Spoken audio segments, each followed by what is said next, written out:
There's no such thing as a free lunch, a truism nearly as old as lunch itself. But the author of Black Ops Advertising is reframing the adage for the digital age. Think cookies, clickbait, and sponsored ads. As the lines continue to blur between editorial and advertising, we thought we'd bring in Mara Einstein, professor of media studies at Queens College. She's also written the book on how news is being used by marketers to get into our minds and our wallets. Mara, welcome to the show. Thank you. Thanks, Melody. Glad to be here. All right. Well, tell us about, it's so ominous, right? Black Ops Advertising. Yeah. What is it? Well, Black Ops Advertising, when we talk about advertising, and even traditionally so, it's always been talked about in militaristic terms. Advertisers talk about objectives and strategies and tactics. And so the next obvious step in that is Black Ops, in the same way the military has moved into Black Ops. So specifically what I'm talking about is native advertising and content marketing. And native advertising is advertising that's created to be indigenous to the site within which it exists. Gotcha. So you've probably, you know, I'm sure you're on Facebook and Twitter and Instagram and so on. No, never. Built specifically. No, really, for that. really no. So you're going to have to dumb it down for me. Tell me how it works. There are ads that appear within the newsfeed that are made to look like anything else that a friend of yours would post. And the only real indicator that they are advertising is it may say promoted or sponsored, and it's in very grayed out. In there. Yeah. Okay. And in the place where it is in the post is where it's usually the timestamp. If your friend does a post. So we've been sort of trained not to look there because you don't care when your friend posted something, right? So don't really look at it on Facebook. Same thing is true on Twitter. It appears as promoted. Part of the problem is that there's no uniformity across all of the different social media sites about what those are going to be. And it's not just them. It's the New York Times, it's the Washington Post, and then those sites, it gets very murky because you have something that looks like an article. Yeah. Well, we saw girls. Remember when Hannah got that job and she was working for GQ or something, some men's magazine? Again, you're on your own. Well, they had, and this is the fictional world. Well, she got a job, you know, struggling writer, but she got a job writing for a men's magazine, and they had an editorial team who had, okay, guys, this week we're selling hats from these guys, so let's write an article about the 5 guys you don't want to date or whatever. People who watch the show will get that reference. So they are actually in-house working for the magazine, but they're really an advertising arm inside a larger entity. Right. So it's people are probably familiar with listicles. You know listicles? No listicles. Okay, so listicles are something that BuzzFeed came up with, and they're sort of a list of, you know, the 20 things, the 9 things that have changed in the last 20 years. I didn't realize they were called listicles. They're called listicles at this point. Like clickbait, right? So then you go through the list, and you get to number 8 on the list, and it actually turns out it's a cell phone ad. And okay. And it's really hard to tell which list is an ad and which list is not an ad. It's really hard to tell. So that's sort of native advertising, what we're talking about. And what you were talking about, Brian, in terms of being within the framework of the magazine, more and more magazines are eliminating that wall, what we used to call church and state, right? Is that the editorial ad side versus the edit side. Absolutely. So, and those two were never going to come together, right? And now what's happened, and Condé Nast is a great example. They've just said, no, well, we're going to have our editorial team create the advertising, and it's all one great big soup of content. It's better advertising, number one, than what those other people were coming up with the 5 guys in a smoky room saying, girls want pink. So now there's actually the editors doing it or something, right? Well, but the difference is you knew that it was advertising. Gotcha. So why is that bad that now it's more seamlessly woven in and one might be led to think this is the editorial purview of the publication that I'm choosing to engage with? Right. Well, a couple of problems with that. One, we engage advertising differently than we engage editorial content. Gotcha. So we come to it thinking, I know somebody's trying to sell me something. The buyer beware. Right, exactly. And then if you're looking at it in a space like the New York Times, right, the news, then you're going to that thinking, oh, the New York Times has vetted this, and the New York Times has decided that this is important information for me to know. if it's a journalistic piece, they will automatically go to look for the other side of the story, because that's what journalists do. They want to find different opinions.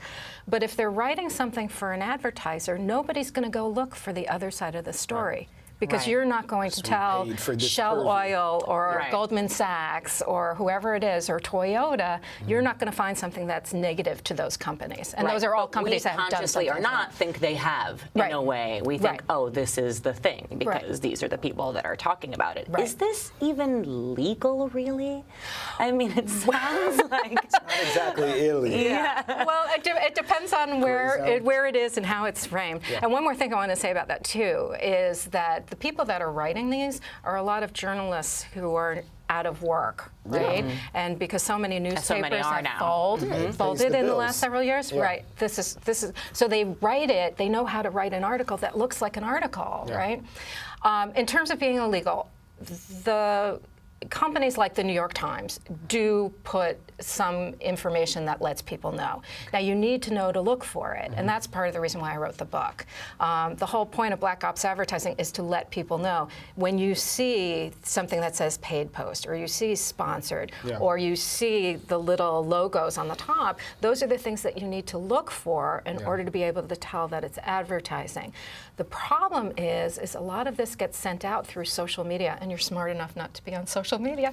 But it's when this stuff gets sent out through social media, it gets sent out through our friends and our family. So we're more likely to believe it and to engage with it because somebody we trusted, sent it to us. So even if you have your antenna up, which I'm sure a lot of us will now after hearing about the way that these things are woven in, there's still a sort of other arm where there's data collection and stuff that happens when you engage with these. There was an example you had in the book where you went to salon.com and there were like 6,000 requests for info about who you are and what you're doing just from the visit to the website. Right. And when you put ad blockers onto your web browser, you can begin to see that they will populate up all of the different companies that are following you. Like, and what is she searching? What is she reading? What can we sell her? Right, and then they do this thing called retargeting, right? So if you've ever put something into a sales cart and then decided you didn't want to buy it, you walk away from that, and they keep saying, "Oh, remember this?" Right, because they figure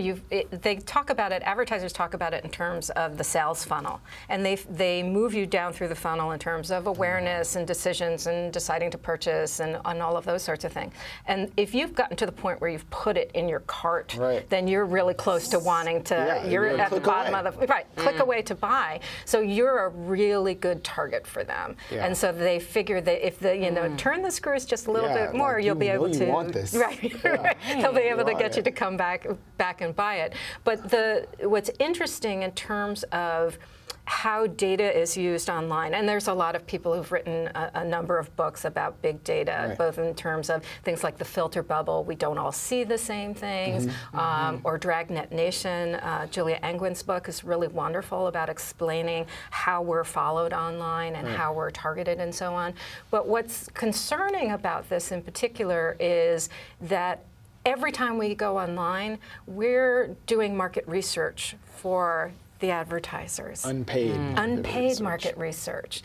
And so they want to know what we're interacting with. They want to know not only what we've bought or what we've put in our cart, but every picture you put online, what soda are you drinking with your mac and cheese or your sandwich at lunch? And so they can look at those kinds of things and be able to say, oh, how do we... A million little connections. How can we make those connections? So how is this different than, we go to the movies and you see all the product placement that happens now that a few years ago, it's like, drink Coke, but it's become a lot more integrated. Is that any different than this, or is it gonna just, you think, become a part of the culture? Like now, if they go there and they don't have a name brand lip balm or something, I think it's weird. Well, this is a natural extension of what's gone on in terms of product placement. The difference is that some of this gets to be very, very covert. You might have seen the article on the front page of the Times about a month ago about Kim Kardashian and how she uses various pills or different lip balm and all of those sorts of things on Instagram. And with that, something like that, it's very disturbing because her audience is really young girls who believe what she's using, and they might not have the wherewithal to think, oh, she's trying to sell me something, right? And that's where it starts to get really concerning. The other place is what we alluded to before, which is it's one thing within an entertainment property that these things start to happen. So you're watching, I don't know, The Sopranos, and they have a Coke can on the table, or whatever it is, or there's the Junior Mints in Seinfeld, and even that wasn't paid for, right? But when it starts to be that a traditional, respected news organization starts writing these kinds of things, it's disturbing. The other part of this equation, which we hadn't talked about, so we talked about native advertising. The other half of Black Ops is content marketing.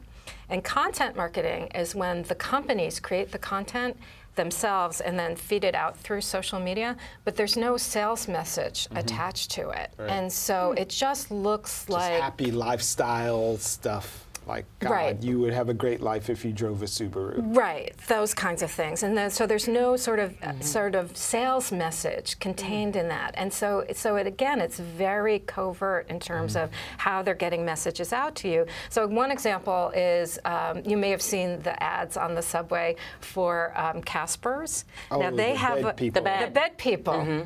Well, they have a website. Fairy tale. Yeah, it's all, you know, very mermaids, minty color. Right? It's very soft. Well, they have a website called Van Winkle's. And Van Winkle's is everything you would ever want to know about sleep. You know, does smoking pot help you sleep better? And Michelle Obama had the Girl Scouts over for a sleepover at the White House. And all, you know, all kinds of fun stuff, right? But there's no way for you to know that this is from Van Winkle, from Casper's. From Casper. Unless you go all the way to the bottom of the site, and nobody does that. So, Mara, is this the whole future of advertising, this really sneaky stuff? And the death of journalism on the other side. Yes, because there's that too. Because once we're aware, if we block all the ads, then what happens to the news that's been friends are out of work funded through those? Right. Well, it's interesting because everybody's been talking about ad blockers recently, right? And so what has come out just in the last month or so is that AdBlock Plus actually has been saving the data from people blocking the ads so that they can sell advertising. So that's our buy-in for getting the ads blocked. They're going to know all about us, so we're just going to sell it to these people. So that's part of it. The other part of it is the ad blockers have made it so that advertisers want to do everything that they can to get past the ad blockers, which is why more and more of this content is going to be in video as opposed to print content, because the video gets past the ad blockers. But now even they have websites that say, I see you're using an ad blocker, and then they give me this whole spiel about how they need the ads and all of this stuff if you want to click through. Some block you, period, if you do use. Well, the one thing I feel a bit better about is that in the last tell us vision for the future that is a nice takeaway. It's very funny because when I was doing the research for the book, somebody said to me, oh, you're just an old-time marketer. And I was like, yeah, I am. And what's starting to happen is that some of us old-time marketers are starting to say, you know what, this digital thing isn't all it's cracked up to be. And we're not the only ones. Procter & Gamble is starting to see it, and a number of other folks. And you might have seen information about how Facebook is over-reporting how many people are watching videos, and all these sorts of things are starting to happen. And so money, I think, is going to start moving back into some of the legacy media, some television and things like that.